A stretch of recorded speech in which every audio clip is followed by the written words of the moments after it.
dito tayo kuha. Oh. Kasi walang sira to. Ito. Ayan guys. Oh. Tingnan nyo. Ayan. Oh. Ayan. Kunin natin tong isa at magagata tayo ng langka. Hindi kaya to guys sira. Baka sira na to. Sayang naman dadalhin ko pa sa Kuala Lumpur tapos sira lang pala. Ayan, may mga sira-sira kasi guys. Ayan. Kunin natin tong isa, no. Ayan.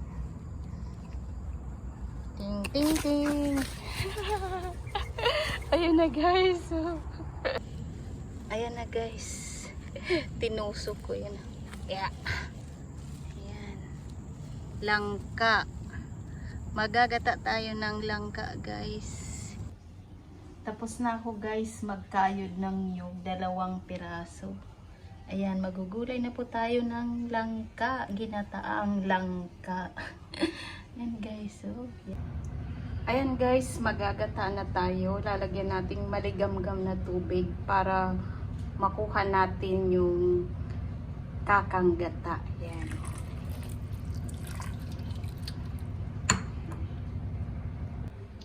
Ayan na yung ating kakanggata. Isasalin natin sa mangkok.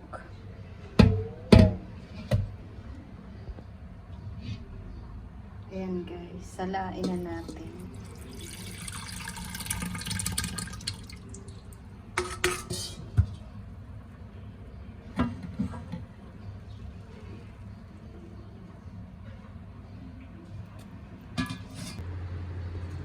Magbabalat na tayo guys ng langka. Yung ating gagamitin na kutsilyo, bali nilagyan ko siya ng mantika para hindi dumikit. Ayan.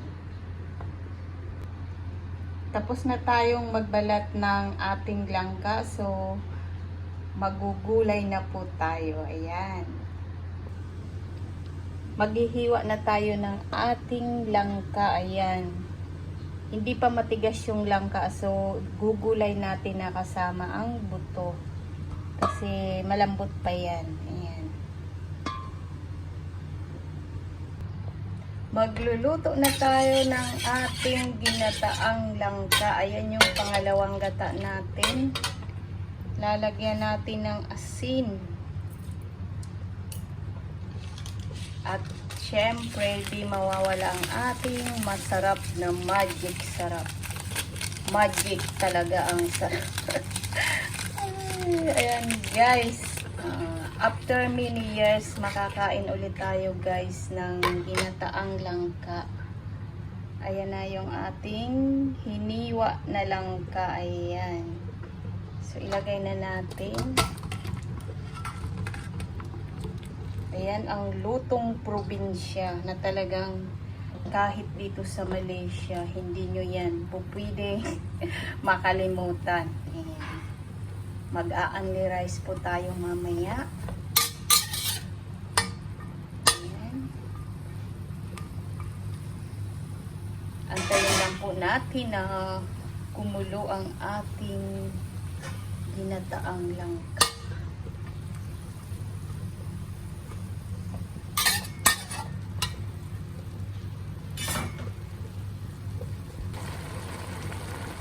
Ang bango ng ating ginataang langka. Ayan.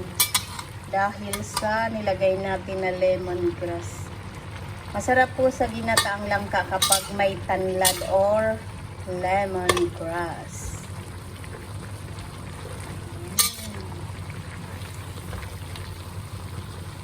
Ilalagay na natin guys ang ating sahog.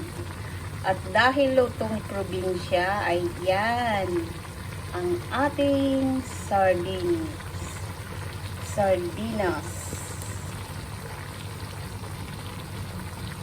Yan ang ating sahog sa ating ginataang langka. Ginataang langka.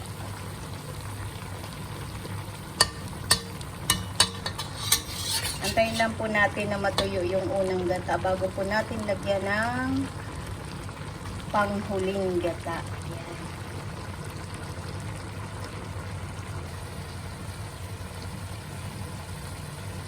Haluin na natin guys. Ayan, malapit nang matuyo ang unang gata.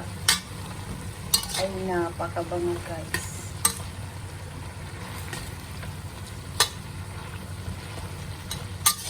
Ayan. So, ilalagay na natin yung ating pangalawang gata.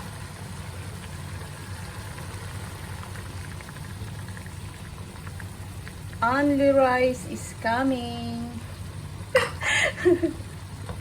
Only rice guys. Wow. So yummy. And guys, amoy pa lang talagang ulam na guys. Ayan. Finally, after so many years, may time akong magulay ng langka.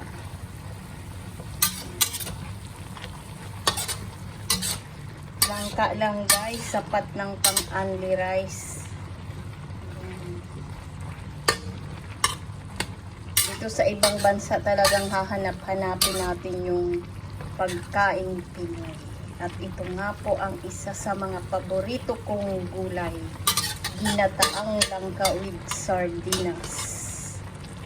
Ayan, luto na po ang ating ginataang langka guys. Mag-only rice na po tayo. Only rice.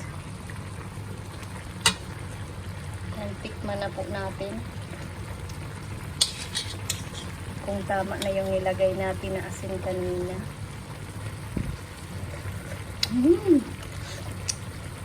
Ang sarap.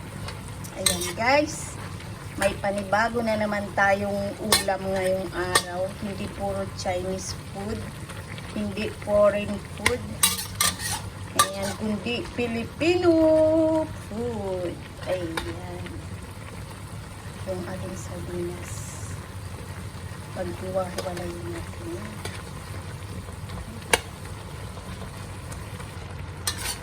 Ang daming gata guys. Ayan. Lagay natin yung ating sili. Pinapahuli ko yung sili para lalong mabango. Kasi kapag lutong-luto na, nawawala na yung amoy ng sili. Luto na po ang ating pang-only rice.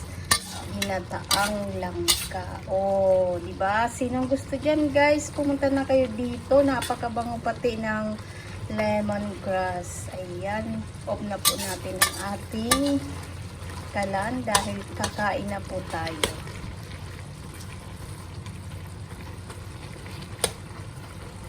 Wow, sarap. Yummy.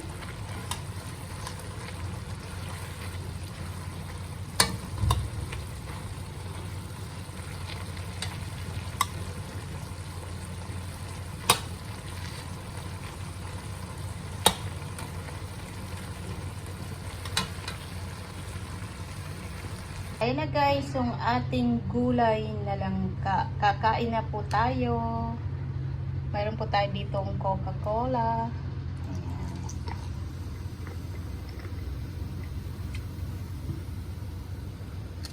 Ginataang gulay na langka. Kamaya na lang tayo guys. Dahil masarap kumain kapag nakakamay. Wow! Sobrang miss ko po ito. Kain po tayo.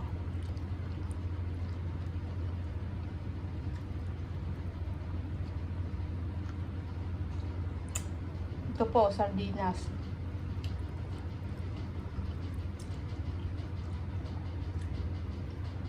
Ang sarap, guys.